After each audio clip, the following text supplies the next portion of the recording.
नमस्कार बच्चों, आज हम पाठ बड़े भाई साहब का भाग 2 और 3 पढ़ेंगे। तो चलिए पाठ पढ़ना शुरू करते हैं।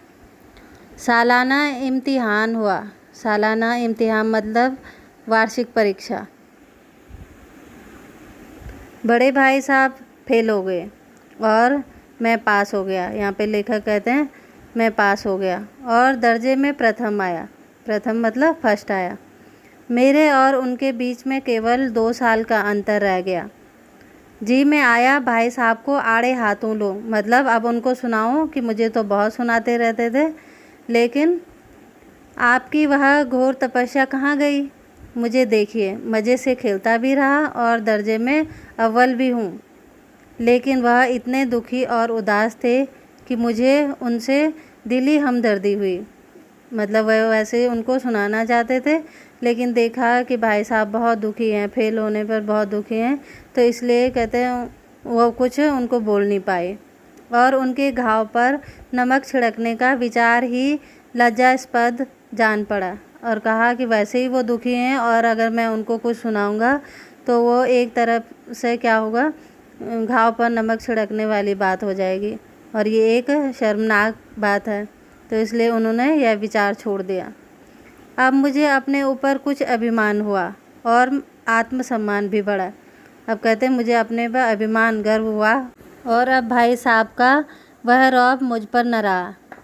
आज़ादी से खेल कूद में शरीक होने लगा। अब कहते कि मतलब जो भाई साहब रौब जमाते थे, डांटते थे, अब वो तो रहा नहीं और मैं आज़ाद होकर खेल कूद करता रहता था। दिल मजबूत होता था। अगर उन्होंने फिर मेरी फजीहत की, मतलब डांटा, तो साफ कर दूंगा कि आपने अपना खून जलाकर कौन सा तीर मार लिया। मैं तो खेलते कूदते दर्जे में अव्वल आ गया। दर्जे में मतलब कक्षा में फर्स्ट आ गया। जवान से यह हेकड़ी जताने का साहस न होने पर भी मेरे रंग ढंग से साफ जाहिर होता था। अब वो अपने बड़े भाई साहब को अपनी ज़बान से तो नहीं कह सकते थे, लेकिन जो उनके रंग ढंग थे, मतलब उनको दिखाते थे कि तुमने कौन सा तीर मार लिया और मैं तो फर्स्ट आया, खेलता कूदता भी था और फिर भी फर्स्ट आया। और भाई साहब का वह आतंक मुझ पर नहीं था। भाई साहब ने इसे भांप लिया। उनकी सहज बुद्धि बड़ी तीव्र थी और एक दिन जब मैं भोर का सारा समय गुल्ली डंडे की भेंट करके ठीक भोजन के समय लौटा, मतलब पूरे दिन गुल्ली डंडा खेलता रहा, तो भाई साहब ने मानो तलवार खींच ली और मुझ पर टूट पड़े। देखता हूँ इस साल पास हो गए और दर्जे में अव्वल आ गए तो तुम्हें दिमाग हो गया, मतलब घमंड हो गया है। मगर भाईजान, घमंड तो बड़े बड़े का नहीं रहा, तुम्हारी क्या हस्ती है। इतिहास में रावण का हाल तो पढ़ा ही होगा। उसके चरित्र से तुमने कौन सा उपदेश लिया, या यूं ही पढ़ गए। महज इम्तिहान पास कर लेना कोई चीज़ नहीं, असल चीज़ या बुद्धि का विकास। जो कुछ पढ़ो उसका अभिप्राय समझो, मतलब उसका मतलब समझो क्या होता है। रावण भूमंडल का स्वामी था और राजाओं को चक्रवर्ती कहते हैं। आजकल अंग्रेज़ों के राज्य का विस्तार बहुत बड़ा हुआ है, पर इन्हें चक्रवर्ती नहीं कह सकते। संसार में अनेक राष्ट्र अंग्रेज़ों का आधिपत्य स्वीकार नहीं करते। आधिपत्य मतलब होता है कि उनका जो भी गुलामी करना किसी को भी स्वीकार नहीं है, बिल्कुल स्वाधीन है। रावण चक्रवर्ती राजा था। संसार के सभी महीप उसे कर देते थे। कर का मतलब होता है टैक्स। तो लोग जो और संसार के राजा थे तो वो सभी उसको टैक्स देते थे। बड़े बड़े देवता उसकी गुलामी करते थे। जो रावण थे उसने बहुत सारे देवताओं को गुलाम बना दिया था, जितने भी बड़े बड़े राजा हैं। आग और पानी के देवता भी उसके दास थे।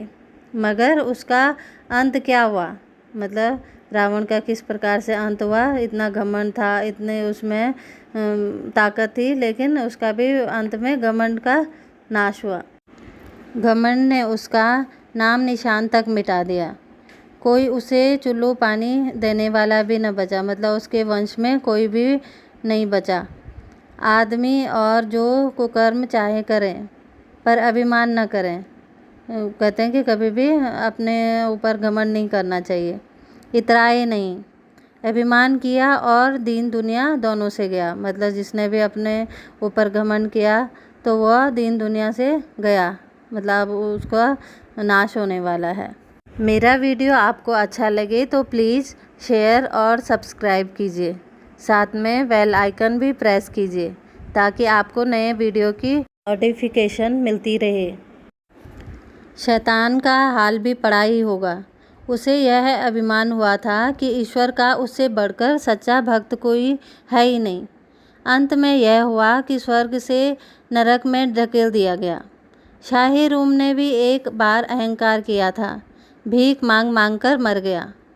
तुमने तो अभी केवल एक दर्जा पास किया, मतलब सिर्फ एक कक्षा पास की है, और अभी से तुम्हारा सिर फिर गया। तब तो तुम आगे पढ़ चुके। यह समझ लो कि तुम अपनी मेहनत से नहीं पास हुए, अंधे के हाथ बटेर लग गई। अंधे के हाथ बटेर लगना मतलब बिना प्रयास किए, बिना मेहनत के सफल होना। ये एक मुहावरा है, अंधे के हाथ बटेर लगना। मगर बटेर केवल एक बार हाथ लग सकती है, बार बार नहीं लग सकती। कभी कभी गुल्ली डंडे में भी अंधा चोट निशाना पड़ जाता है, इससे कोई सफल खिलाड़ी नहीं हो जाता। सफल खिलाड़ी वह है जिसका कोई निशाना खाली न जाए। अब लेखक के भाई साहब कहते हैं, मेरे फेल होने पर मत जाओ, मेरे दर्जे में आओगे तो दांतों पसीना आ जाएगा। दांतों पसीना आना भी एक मुहावरा है। दांतों पसीना आना मतलब बहुत मेहनत का कार्य करना। कहते हैं कि जब अलजबरा और ज्योमेट्री के लोहे के चने चबाने पड़ेंगे। लोहे के चने चबाने का मतलब होता है संघर्ष करना, बहुत मुश्किल कार्य करना, तो तब तुम्हें पता चलेगा। और इंग्लिस्तान का इतिहास पढ़ना पड़ेगा। बादशाहों के नाम याद रखना आसान नहीं। 8 हेनरी हो गुजरे हैं। कौन सा कांड किस हेनरी के समय में हुआ, क्या यह याद कर लेना आसान समझते हो? हेनरी 7वें की जगह हेनरी 8वां लिखा और सब नंबर गायब, सपाचट, मतलब फिर एक भी नंबर नहीं मिलेंगे, सिफर भी ना मिलेगा। सिफर मतलब होता है 0, मतलब शून्य। सिफर भी। तुम किस ख्याल में हो? दर्जनों तो जेम्स हुए हैं, दर्जनों विलियम, कौड़ियों चार्ल्स। दिमाग चक्कर खाने लगता है, आंधी रोग हो जाता है। इन अभागों को नाम भी न जुड़ते थे। एक ही नाम के पीछे दोयम, सोयम, चहारुम, पंचुम लगाते चले गए।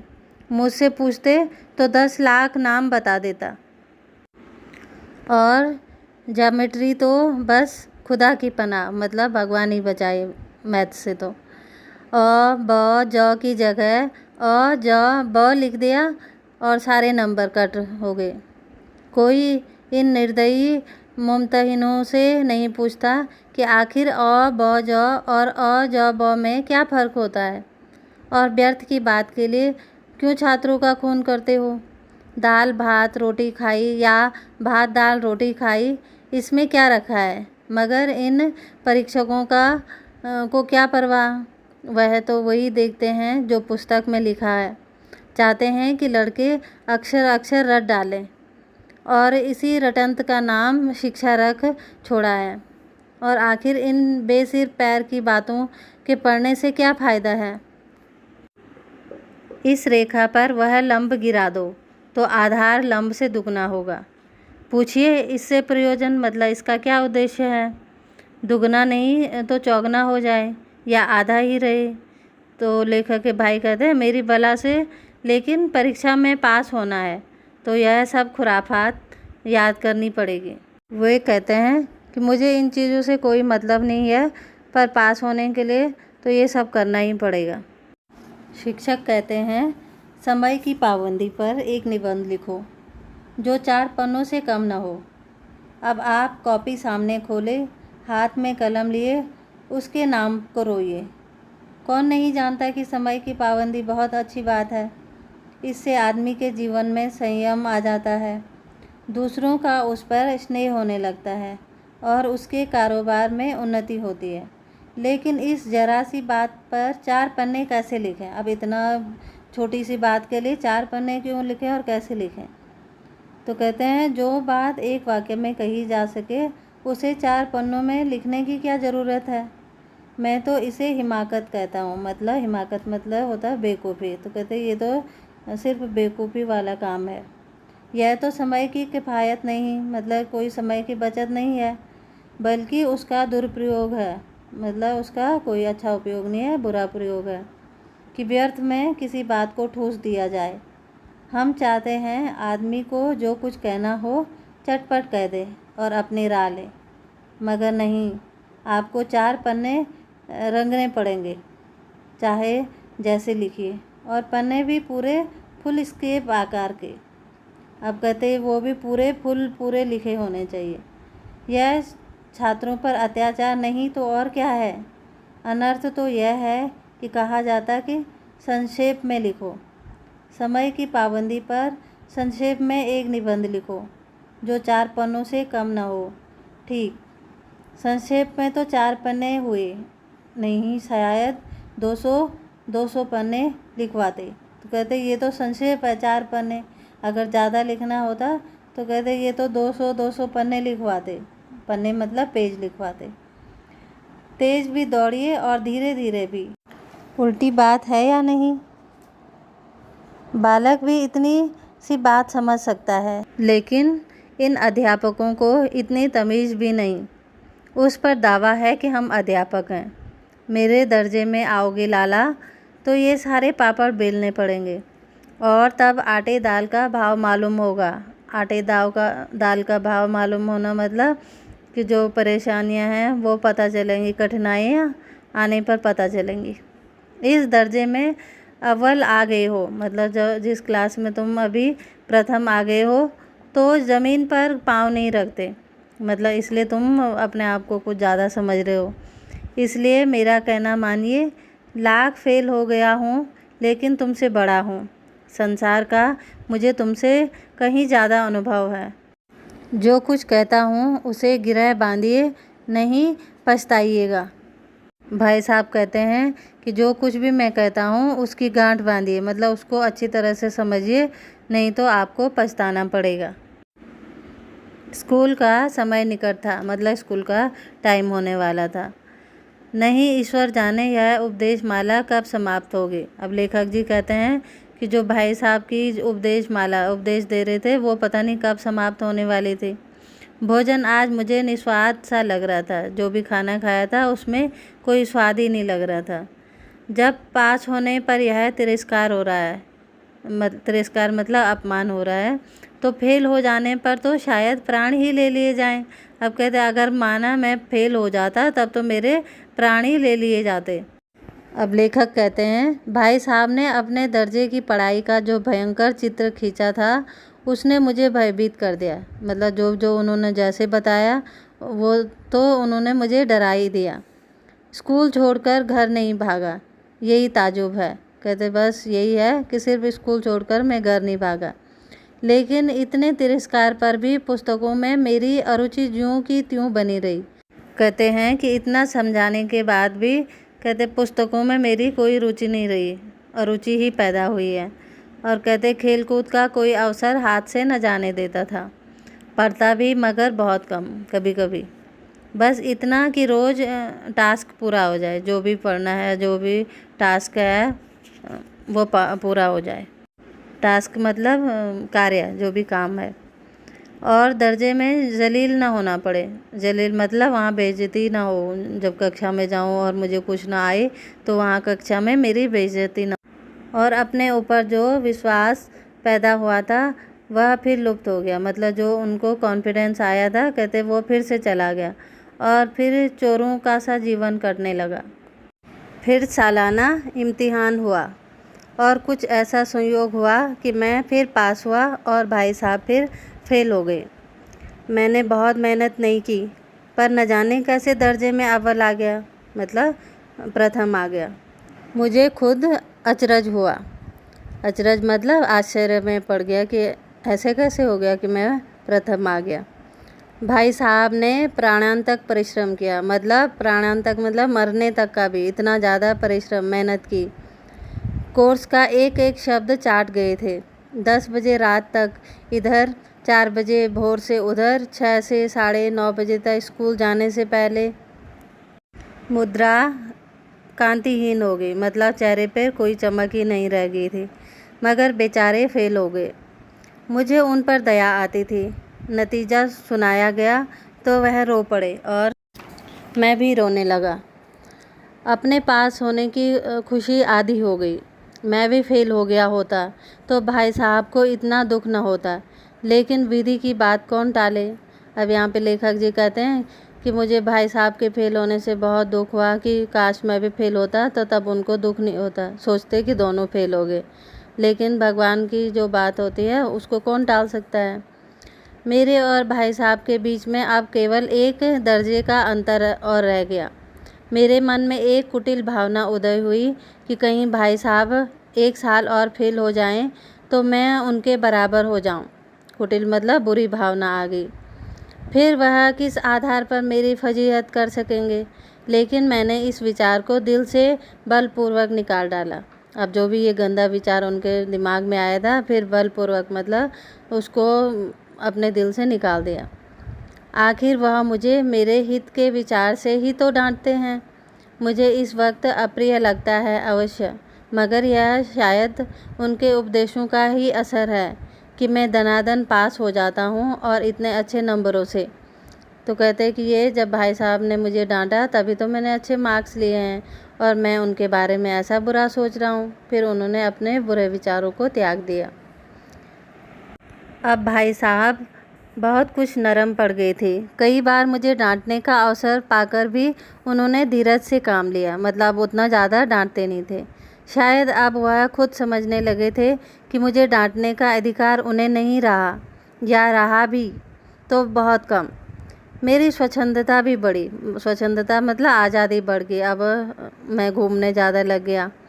मैं उनकी सहिष्णुता का अनुचित लाभ उठाने लगा। अब वो जितना डांटना उन्होंने कम किया तो कहते हैं उनके जो सहिष्णुता थी, मतलब सहनशीलता, तो उसका कहते अब मैं अनुचित लाभ उठाने लग गया था।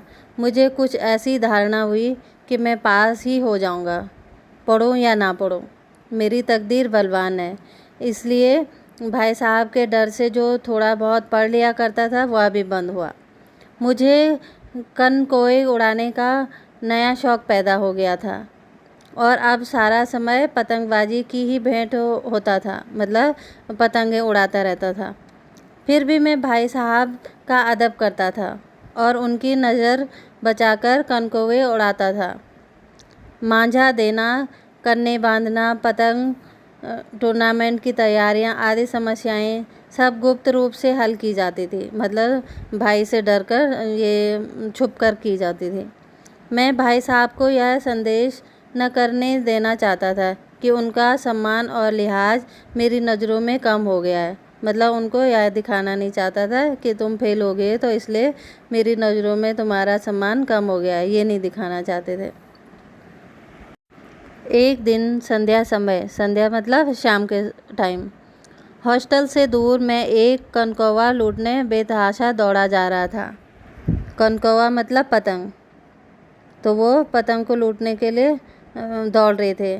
आंखें आसमान की ओर थी और मन उस आकाशगामी पथिक की ओर, मतलब जो आकाश में पतंग उड़ रही है उस रास्ते की तरफ, जो मंद गति से झूमता पतन की ओर चला जा रहा था। पतन मतलब जो पतंग है वो कटकर नीचे चली आ रही थी। मानो कोई आत्मा स्वर्ग से निकलकर विरक्त मन से नए संस्कार ग्रहण करने जा रही हो। बालकों की पूरी सेना लग्गे और झाड़दार बांस लिए इनका स्वागत करने को दौड़ी आ रही थी। जो टूटी हुई पतंगें थी तो सारे जो छोटे बालक हैं वो सारे मिलकर उनको पकड़ने के लिए वहाँ दौड़ रहे थे। किसी को अपने आगे पीछे की खबर नहीं थी, मतलब किसी को ये नहीं था कि हमारे आगे पीछे कौन है, कोई गिर सकता है। सब भागे चले जा रहे थे पतंगे पकड़ने के लिए। सभी मानो उस पतंग के साथ ही आकाश में उड़ रहे थे। जहाँ सब कुछ समतल है, न मोटर कारें हैं, न ट्राम है, न गाड़ियाँ हैं। अब वो बच्चे दौड़े जा रहे हैं, उनको किसी गाड़ी की फिक्र नहीं थी, न उनको ऊंचे नीचे ज़मीन की फिक्र थी, न गाड़ियों की। बस ऐसे दौड़े चले जा रहे थे, ऐसे लग रहा था कि आकाश में ही उड़ रहे हैं सारे। अब लेखक जी कहते हैं, सहसा भाई साहब से मेरी मुठभेड़ हो गई। जब वो रास्ते में दौड़ रहे थे तो उसी टाइम वो अपने भाई साहब से टकरा गए, जो शायद बाजार से लौट रहे थे। उन्होंने वही हाथ पकड़ लिया और उग्र भाव से बोले, उग्र मतलब होता है गुस्से में, इन बाजारी लौंडों के साथ धेले के कनकौवे के लिए दौड़ते तुम्हें शर्म नहीं आती? तुम्हें इसका भी कुछ लिहाज नहीं है कि अब नीची जमात में नहीं हो, बल्कि 8वीं जमात में आ गए हो। आखिर आदमी को कुछ तो अपनी पोजीशन का ख्याल रखना चाहिए। एक ज़माना था कि लोग 8वां दर्जा पास करके नायब तहसीलदार हो जाते थे। मैं कितने ही मिडिलचियों को जानता हूँ जो आज अव्वल दर्जे के डिप्टी मजिस्ट्रेट या सुपरिटेंडेंट हैं। कितने ही 8वीं जमात वाले हमारे लीडर और समाचार पत्रों के संपादक हैं। बड़े बड़े विद्वान उनकी मातहती में काम करते हैं, और तुम उसी 8वें दर्जे में आकर बाजारी लौंडों के साथ कनकौवे के लिए दौड़ रहे हो।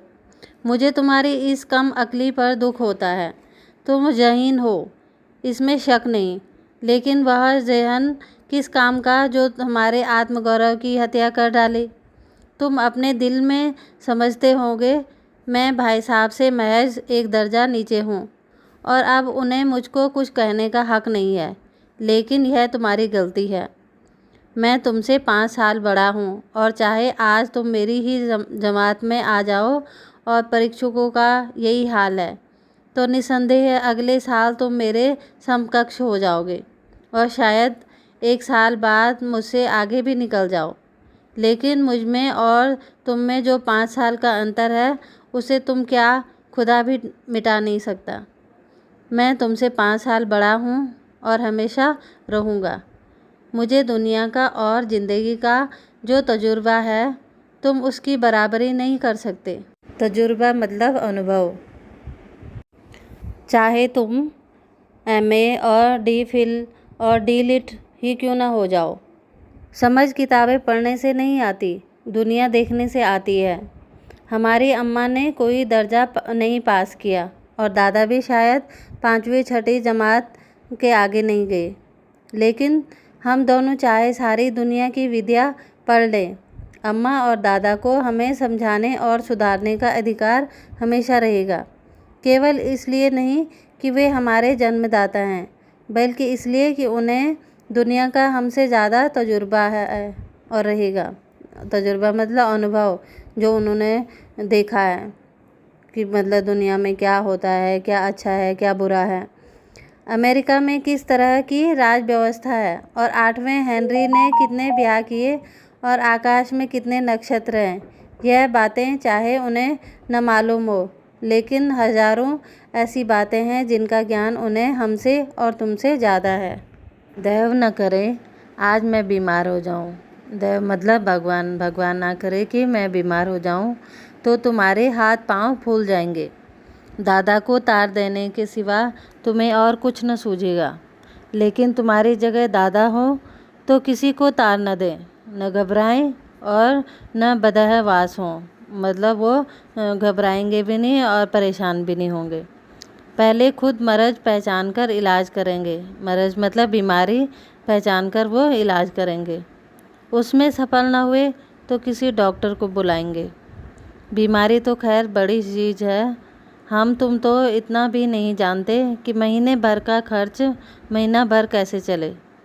जो कुछ दादा भेजते हैं उसे हम 20-22 तक खर्च कर डालते हैं, मतलब 20-22 तारीख तक सारे पैसे खर्च कर देते हैं, और फिर पैसे पैसे को मोहताज हो जाते हैं, मतलब पैसों की कमी हो जाती है। नाश्ता बंद हो जाता है, धोबी और नाई से मुंह चुराने लगते हैं, मतलब वहाँ भी अब कपड़े धोने के लिए नहीं देते हैं, या उनको पैसे वापस देने हो तो इसलिए उनके सामने जाते ही नहीं है। लेकिन जितना आज हम और तुम खर्च कर रहे हैं, उसके आधे में दादा ने अपनी उम्र का बड़ा भाग इज्जत नेक नामी के साथ निभाया है। और कुटुंब का पालन किया है। कुटुंब मतलब परिवार का पालन किया, परिवार को पाला है, जिसमें सब मिलकर 9 आदमी थे। अपने हेडमास्टर साहब को ही देखो, एमए हैं कि नहीं, और यहाँ के एमए नहीं, ऑक्सफोर्ड के 1000 रुपये पाते हैं, लेकिन उनके घर का इंतज़ाम कौन करता है? उनकी बूढ़ी माँ। हेडमास्टर साहब की डिग्री यहाँ बेकार हो गई। पहले खुद घर का इंतज़ाम करते थे, खर्च पूरा न पड़ता था, कर्जदार रहते थे। जब से उनकी माताजी ने प्रबंध अपने हाथ में ले लिया है, जैसे घर में लक्ष्मी आ गई है। तो भाईजान, यह गुरूर दिल से निकाल डालो, मतलब जो दिल में घमंड है वो निकाल डालो कि तुम मेरे समीप आ गए हो और अब स्वतंत्र हो। मेरे देखते तुम बेराह न चलने पाओगे, मतलब जब तक मैं हूँ तब तक तुम गलत रास्ते पर नहीं चल पाओगे। लेखक के बड़े भाई साहब कहते हैं, अगर तुम यूँ न मानोगे तो मैं थप्पड़ दिखाकर इसका प्रयोग भी कर सकता हूँ। मैं जानता हूँ तुम्हें मेरी बातें जहर लग रही हैं, मतलब बुरी लग रही हैं। मैं उनकी इस नई युक्ति से नतमस्तक हो गया। नतमस्तक मतलब होता है सिर झुक गया। तो कहते हैं उनकी जो ये नई युक्ति या नया तरीका था, उससे मेरा सिर उनके सामने झुक गया। मुझे आज सचमुच अपनी लघुता का अनुभव हुआ। लघुता का मतलब होता है छोटापन। और भाई साहब के प्रति मेरे मन में श्रद्धा उत्पन्न हुई। मैंने सजल आंखों से कहा, हरगिज़ नहीं, मतलब मुझे कोई भी बुरा नहीं लगा। आप जो कुछ फरमा रहे हैं, मतलब कह रहे हैं, वह बिल्कुल सच है और आपको उसके कहने का अधिकार है कि मुझे डांटने का या बोलने का आपको पूरा अधिकार है। भाई साहब ने मुझे गले से लगा लिया और बोले, मैं कनकौवे उड़ाने को मना नहीं करता, मतलब पतंग उड़ाने के लिए मैं मना नहीं करता। मेरा भी जी ललचाता है, लेकिन करूं क्या, खुद बेराह हूँ। मतलब कहते हैं कि मेरा भी मन करता है पतंग उड़ाऊं, मेरा भी जी ललचाता है, लेकिन क्या करूं, मैं ये काम नहीं कर सकता हूँ। तो तुम्हारी रक्षा कैसे करूं? अगर मैं ये काम करने लगूंगा तो फिर तुम्हारी रक्षा कैसे करूंगा? यह कर्तव्य भी तो मेरे सिर है। अब संयोग से उसी वक्त एक कटा हुआ कनकौवा हमारे ऊपर से गुजरा। उसकी डोर लटक रही थी। लड़कों का एक गोल पीछे पीछे दौड़ा चला आ रहा था, मतलब बहुत सारे लड़के उस पतंग को पकड़ने के लिए भाग रहे थे। भाई साहब लंबे हैं, उछलकर उसकी डोर पकड़ ली और बेतहाशा हॉस्टल की तरफ दौड़े। मैं पीछे पीछे दौड़ रहा था।